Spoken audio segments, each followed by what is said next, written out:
पंचदेव प्रार्थना एक शक्तिशाली मंत्र है। प्रातःकाल सच्चे मन से इसे सुनने से जीवन के सभी दुख तुरंत दूर होने लगते हैं। पंचदेव प्रार्थना को प्रतिदिन सुनने से जीवन के असंभव कार्य भी संभव हो जाते हैं। तो आइए सुनते हैं यह पंचदेव प्रार्थना। गजाननं भूतगणादिसेवितं कपित्थजम्बूफलचारुभक्षणम् उमासुतं शोकविनाशकारकं नमामि विघ्नेश्वर पादपङ्कजम्। कर्पूरगौरं करुणावतारं संसारसारं भुजगेन्द्रहारं सदा वसन्तं हृदयारविन्दे भवं भवानी सहितं नमामि। शान्ताकारं भुजगशयनं पद्मनाभं सुरेशं विश्वाधारं गगनसदृशं मेघवर्णं शुभांगं लक्ष्मीकान्तं कमलनयनं योगिभिर्ध्यानगम्यं वन्दे विष्णु भवभयहरं सर्वलोकैकनाथम्। नीलाम्बुजश्यामलकोमलाङ्गं सीतासमारोपितवामभागं पाणो महासायकचारुचापं नमामि रामं रघुवंशनाथम्। मनोजवं मारुततुल्यवेगं जितेन्द्रियं बुद्धिमतां वरिष्ठं वातात्मजं वानुरयूथमुख्यं श्रीरामदूतं शरणं प्रपद्ये। करारविन्देन पादारविन्दं मुखारविन्दे विनिवेशयन्तं वटस्य पत्रस्य पुटेश्यानं बालं मुकुन्दं मनसा स्मरामि।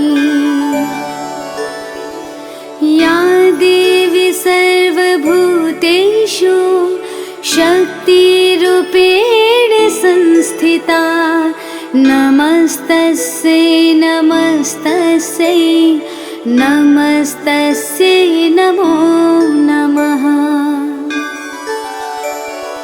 नीलाञ्जनासमाभासं रविपुत्रं यमाग्रजं छायामार्तण्डसम्भुतं तं नमामि शनैश्चरम्।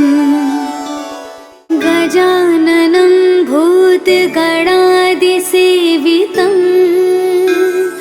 कपित्थजम्बूफलचारुभक्षणम् उमासुतं शोकविनाशकारकं नमामि विघ्नेश्वर पादपङ्कजम्। कर्पूरगौरं करुणावतारं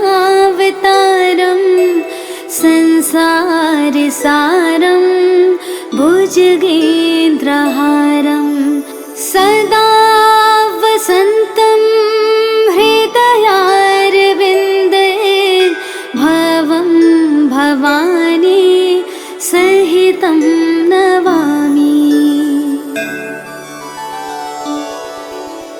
शान्ताकारं भुजगशयनं पद्मनाभं सुरेशं विश्वाधारं गगनसदृशं मेघवर्णं शुभांगं लक्ष्मीकान्तं कमलनयनं योगिभिर्ध्यानगम्यं वन्दे विष्णु भवभयहरं सर्वलोकैकनाथं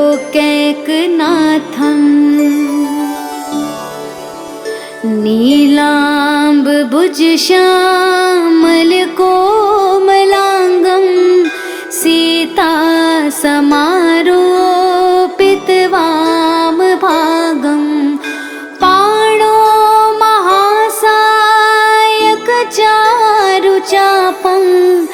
नमामि रामं रघुवंशनाथम् मनोजवं मारुततुल्यवेगं जितेन्द्रियं बुद्धिमतां वरिष्ठं वातात्मजं वानुरयोधमुख्यं श्रीरामदूतं शरणं प्रपद्ये करारविन्देन पादारविन्दं मुखारविन्दे विनिवेशयन्तं वटस्य पत्रस्य पुटेश्यानं बालं मुकुन्दं मनसा स्मरामि। या देवी सर्वभूतेषु शक्तिरूपेण संस्थिता नमस्तस्यै नमस्तस्यै नमस्तस्यै नमो नमः। नीलाञ्जनासमाभासं रविपुत्रं यमाग्रजं छायामार्तण्डसम्भुतं तं नमामि शनैश्चरम् गजाननं भूतगणादिसेवितं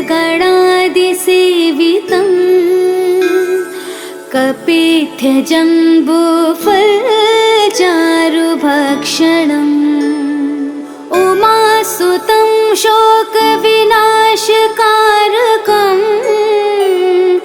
नमामि विघ्नेश्वर पादपङ्कजम् कर्पूरगौरं करुणावतारं संसारसारं भुजगेन्द्रहारं सदा वसन्तं हृदयारविन्दे भवं भवानी सहितं नमामि। शान्ताकारं भुजगशयनं पद्मनाभं सुरेशं विश्वाधारं गगनसदृशं मेघवर्णं शुभांगं लक्ष्मीकान्तं कमलनयनं योगिभिर्ध्यानगम्यं वन्दे विष्णु भवभयहरं सर्वलोकैकनाथं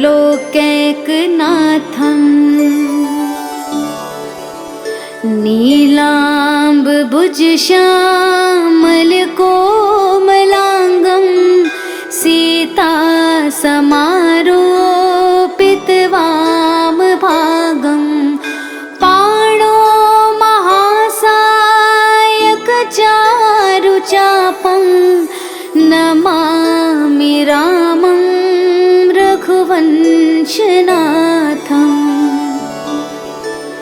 मनोजवं मारुततुल्यवेगं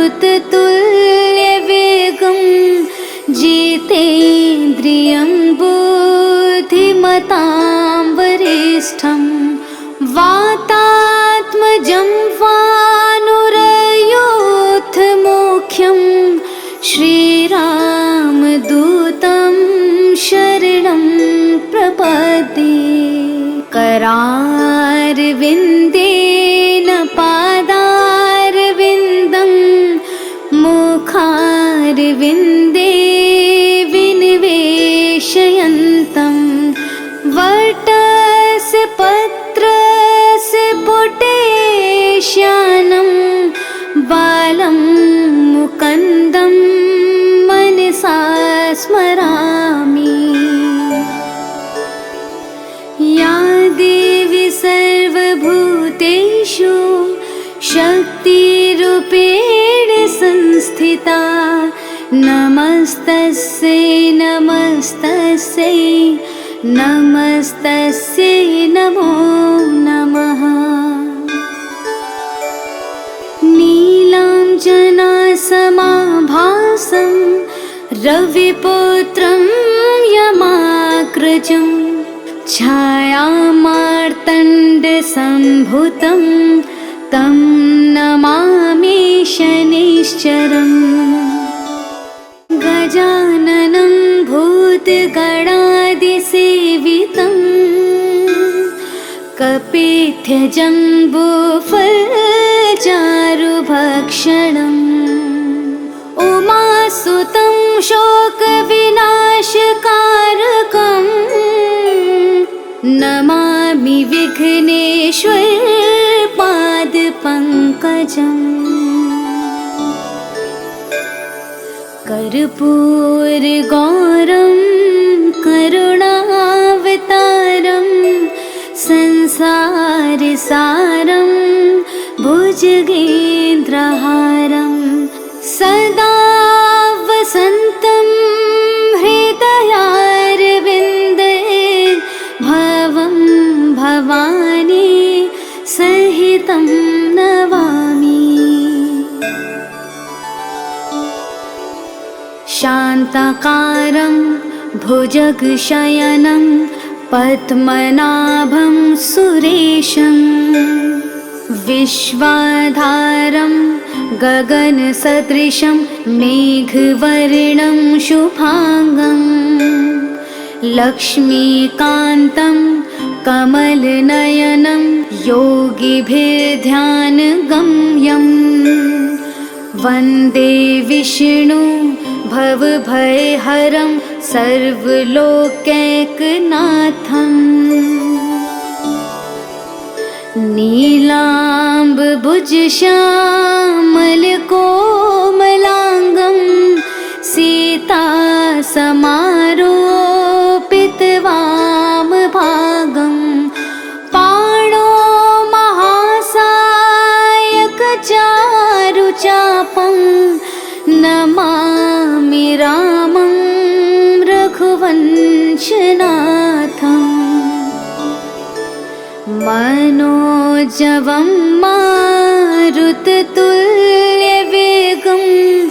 जितेन्द्रियं बुद्धिमतां वरिष्ठं वातात्मजं वानुरयोऽथमुख्यं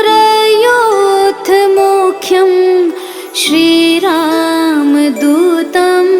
शरणं प्रपद्ये। करारविन्देन पादारविन्दं मुखारविन्दे विनिवेशयन्तं वटस्य पत्रस्य पुटेश्यानं बालं मुकुन्दं मनसा स्मरामि।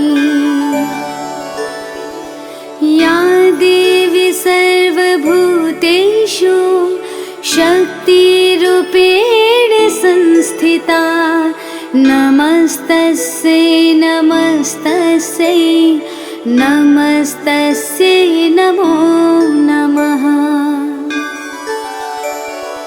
नीलाञ्जनासमाभासं रविपुत्रं यमाग्रजं छायामार्तण्डसम्भुतं तं नमामि शनैश्चरम् गजाननं भूतगणादिसेवितं कपित्थजम्बूफलचारुभक्षणम् उमासुतं शोकविनाशकारकम् नमामि विघ्नेश्वर पादपङ्कजम् कर्पूरगौरं करुणावतारं संसारसारं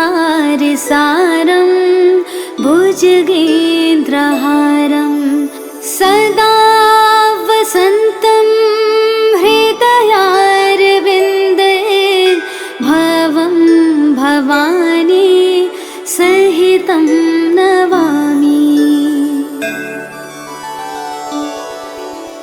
शान्ताकारं भुजगशयनं पद्मनाभं सुरेशं विश्वाधारं गगनसदृशं मेघवर्णं शुभांगं लक्ष्मीकान्तं कमलनयनं योगिभिर्ध्यानगम्यं वन्दे विष्णु भवभयहरं सर्वलोकैकनाथम्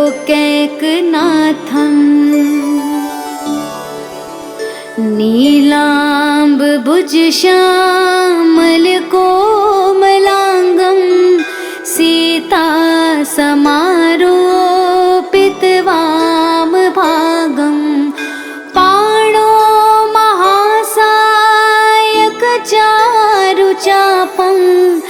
नमामि रामं रघुवंशनाथम् मनोजवं मारुततुल्यवेगं जितेन्द्रियं बुद्धिमतां वरिष्ठं वातात्मजं वानुरयोधमुख्यं श्रीरामदूतं शरणं प्रपद्ये करारविन्देन पादारविन्दं मुखारविन्दे विनिवेशयन्तं वटस्य पत्रस्य पुटेश्यानं बालं मुकुन्दं मनसा स्मरामि। या देवी सर्वभूतेषु शक्तिरूपेण संस्थिता नमस्तस्यै नमस्तस्यै नमस्तस्यै नमो नमः। नीलाञ्जनासमाभासं रविपुत्रं यमाग्रजं छायामार्तण्डसम्भुतं तं नमामि शनैश्चरम् गजाननं भूतगणादिसेवितं कपित्थजम्बूफलचारुभक्षणम् उमासुतं शोकविनाशकारकम् नमामि विघ्नेश्वर पादपङ्कजम् कर्पूरगौरं करुणावतारं संसारसारं भुजगेन्द्रहारं सदा वसन्तं हृदयारविन्दे भवं भवानी सहितं नमामि। शान्ताकारं भुजगशयनं पद्मनाभं सुरेशं विश्वाधारं गगनसदृशं मेघवर्णं शुभांगं लक्ष्मीकान्तं कमलनयनं योगिभिर्ध्यानगम्यं वन्दे विष्णु भवभयहरं सर्वलोकैकनाथम् नीलाम्बुजश्यामलकोमलाङ्गं सीतासमारोपितवामभागं पाणो महासायकचारुचापं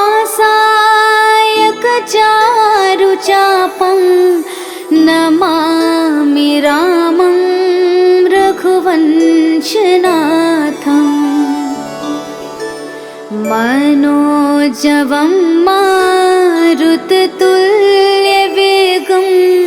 जितेन्द्रियं बुद्धिमतां वरिष्ठं वातात्मजं वानुरयोधमुख्यं श्रीरामदूतं शरणं प्रपद्ये करारविन्देन पादारविन्दं मुखारविन्दे विनिवेशयन्तं वटस्य पत्रस्य पुटेश्यानं बालं मुकुन्दं मनसा स्मरामि या देवी सर्वभूतेषु शक्तिरूपेण संस्थिता नमस्तस्यै नमस्तस्यै नमस्तस्यै नमो नमः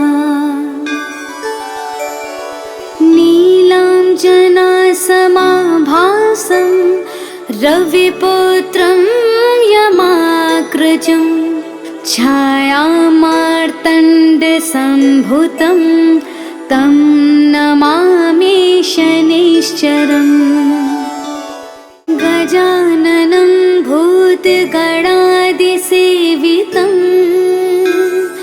कपित्थजम्बूफलचारुभक्षणम् उमासुतं शोकविनाशकारकं